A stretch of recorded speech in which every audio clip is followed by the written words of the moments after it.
प्रधानमंत्री मोदी डर गए हैं, घबरा गए हैं, बौखला गए हैं। लेकिन घबराइए मत मोदी जी, क्योंकि इंडिया पूरी तरह से मणिपुर के साथ खड़ा है। इंडिया मणिपुर के आंसू पोंछेगा। इंडिया पूरे देश की मोहब्बत मणिपुर तक पहुंचाएगा। ये इंडिया का वादा है। लेकिन आप कब तक रणछोड़ बने रहिए?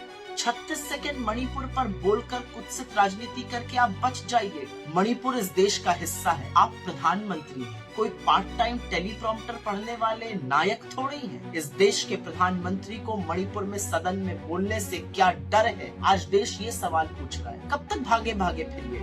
और असलियत ये है कि आप पानी पी पी कर विपक्ष को कोसते कोसते आज इस देश के खिलाफ खड़े हो गए। आपने इस देश को, आपने इंडिया को ईस्ट इंडिया कंपनी और इंडियन मुजाहिदीन के समकक्ष खड़ा कर दिया। क्या skill India, startup India, digital India, खेलो इंडिया, आपका new India, BJP for India, ये इंडियन मुजाहिदीन की एजेंट है क्या? लेकिन एक बात याद रखिएगा, और मैं समझती हूँ आपका, क्योंकि इंडिया के आगे तो कभी कोई जीतता ही नहीं, और ये तो इतिहास साक्षी। याद रखिएगा मोदी जी, जुड़ेगा भारत, जीतेगा इंडिया।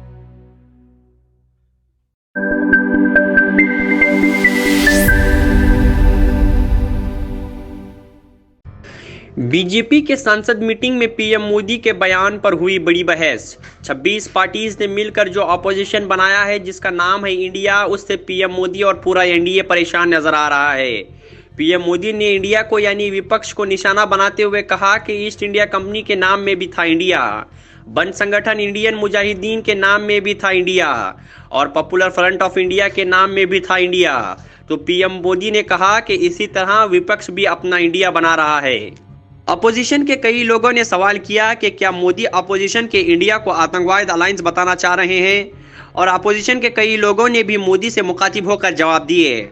जैसा कि चित्तापुर की एमएलए और minister of IT Karnataka Priyanka Kharge ने अपने ऑफिशियल ट्विटर अकाउंट पर लिखा कि हमारे पासपोर्ट में भी रिपब्लिक ऑफ इंडिया लिखा गया है।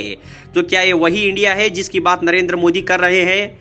और मोदी की तरफ से ख्वाब दिखाए गए प्रोजेक्ट्स को गिनाया, skill India, make in India वगैरह वगैरह। क्या इन सब में इंडिया नहीं है? दरअसल पीएम मोदी शायद अपनी नाकामी से डर रहे हैं दोस्तों। शायद उन्हें डर है कि इस बार उनके हाथ से कुर्सी कहीं चली न जाए। जब विपक्ष मणिपुर पर सवाल कर रहा है तो पीएम मोदी को नॉर्थ ईस्ट के बजाय ईस्ट इंडिया कंपनी याद आ रही है, और ऑपोजिशन को आतंकवाद अलायंस से जोड़ा जा रहा है। सोशल मीडिया और टेलीविजन मीडिया पर हुई बहस के बाद कुछ अंधभक्त अपने ट्विटर अकाउंट के जरिए लिख रहे हैं कि 26 पार्टी के अलायंस राहुल गांधी की लीडरशिप में होगी।